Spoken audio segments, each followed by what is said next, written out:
Joo, mä oon Sjögreni Mikko. Mä oon valmennusyhtiö Varapuun perustaja ja toimitusjohtaja ja me tehdään talousvalmennusta. Eli me opetetaan ihmisille, miten rahaa käytetään, miten sen kanssa toimitaan ja se, että miten se oma talous saadaan kuntoon. Et monesti tuosta talousvalmennuksesta tulee semmoinen vähän ehkä virheellinen kuva tai ajatus ihmisille, että se tarkoitus ei ole se, että kaikista tulisi miljonäärejä, vaan se pointti on siinä, että se oma talous saataisiin siihen kuntoon, että se talous on tasapainossa ja niiden ihmisten on hyvä olla sen kanssa. Verkostoituminen on täällä Lifestyle Forumissa tänä päivän sana. Onko sulla itsellä mitään tipsiä tai mikä on sun mielestä hyvää verkostoitumista?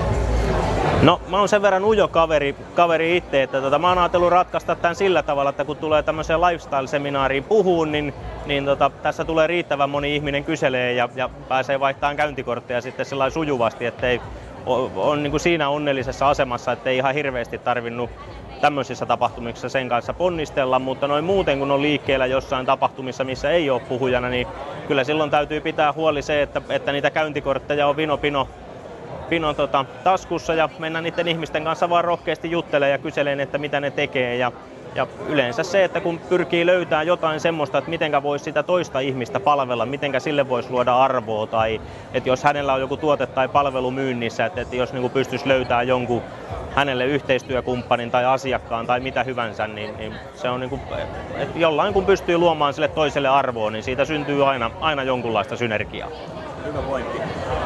Sun menestyksestä sen verran, jos mä muistan ulkomuistista oikein, niin lamavuosien jälkeen sä aloitit todella niin kuin nollasta rakentaa ja yksi asunto ensin ja sitten se lähti siitä, sulla oli loppujen lopuksi yli 20 asuntoa, jotka sä oot sitten niin myynyt. Ihan parin lauseella vähän sun storia, eli miten sä pääsit yhtäkkiä tällaiseen omaisuuteen käsiksi? Joo, itse asiassa ei onneksi ihan nollasta tarvinnut lähteä, että se juontaa niin kuin juurensa siitä, että vanhemmilla oli perheyritys ja niitä kun vanhemmat ja isovanhemmat oli hiukan lahjoittanut niitä osakkeita, niin aikanaan kun firma myytiin, niin siitä jäi semmoinen pieni pesämuna, mutta siinä 90-luvun alussa, kun sitä isä sitten yhdessä pankin suosiollisella avustuksella koitti tuohon Helsingin pörssiin sijoittaa, niin silloin siitä varallisuudesta niin vähän reilu puolet hävisi taivaan tuuliin.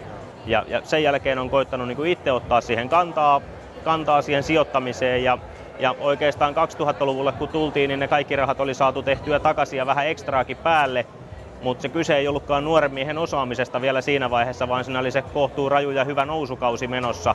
Ja sittenhän se teknokupla puhkesi ja se sama mikä tapahtui 90-luvun alussa muutaman vuoden aikana, niin tapahtui uudestaan, mutta nyt se tapahtui vaan sellaisen 4 kuukauden aikana yhtenä keväänä. Ja sen jälkeen on niin ruvettu miettimään sitä, että se kyse ei oikeastaan siitä, että paljonko sä pystyt rahaa tekemään silloin, kun sä oot oikeassa, vaan paljon sä niistä rahoista pystyt pitämään silloin, ei siis jos, vaan silloin, kun sä oot väärässä.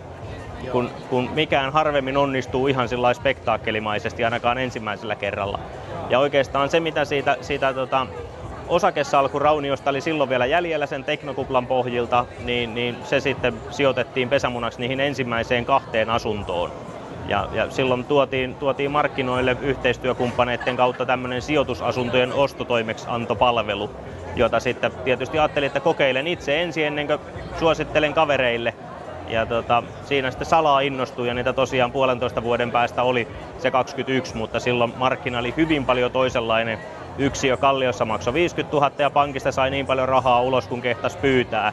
Et nyt tässä markkinassa toi sama juttu ei ehkä onnistu ja sen lainavivun kanssa täytyy olla erityisen tarkka, että ehkä se oli semmoista pientä nuoruuden hulluutta mukana ja hyvää tuuria kosolti.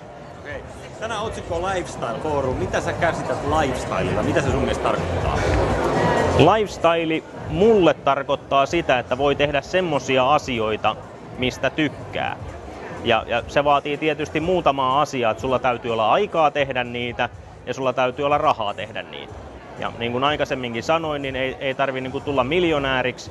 Me on meidän valmennuksissa teetätetty semmoista harjoitusta, että mitä tekisit, jos sä voittaisit lotossa vaikka 5 miljoonaa. Ja ne ihmiset alkaa kirjoittaa niitä juttuja ja siellä on kärjessä yleensä tämmöisiä, että pitäisin parempaa huolta terveydestä, viettäisin enemmän aikaa niin kuin perheen kanssa, matkustelisin ja kaikkia tämmöisiä asioita. Ja sitten kun kysytään, että no, mihin sä tarvitset sitä lottovoiton miljoonia, että noihan ei niinku noihan on vaan niinku järjestelykysymyksiä, mutta monesti niin jos se ajatus on siinä, että tai se oma talous pyörii siltä pohjalta, että on pakko käydä töissä että saa sen verran rahaa, että saa laskunsa maksettua, niin siitä jää tavallaan niin kuin se kaikki hauskuus pois. Ja mun mielestä se, niin kuin se arjessa selviämisen päällä oleva extra on sitä lifestylea.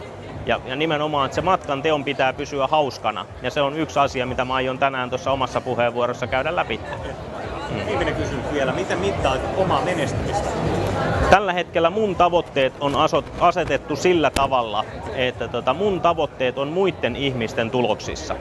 Et mä salaa tuossa kuuntelin, kun toi Tukosen Mikko puhui, ja se sanoi, että nimenomaan, että kun pystyy rakentamaan sitä kasvua ja menestystä siihen ympärille, niin se on semmoinen asia, mikä mua itseä tällä hetkellä motivoi.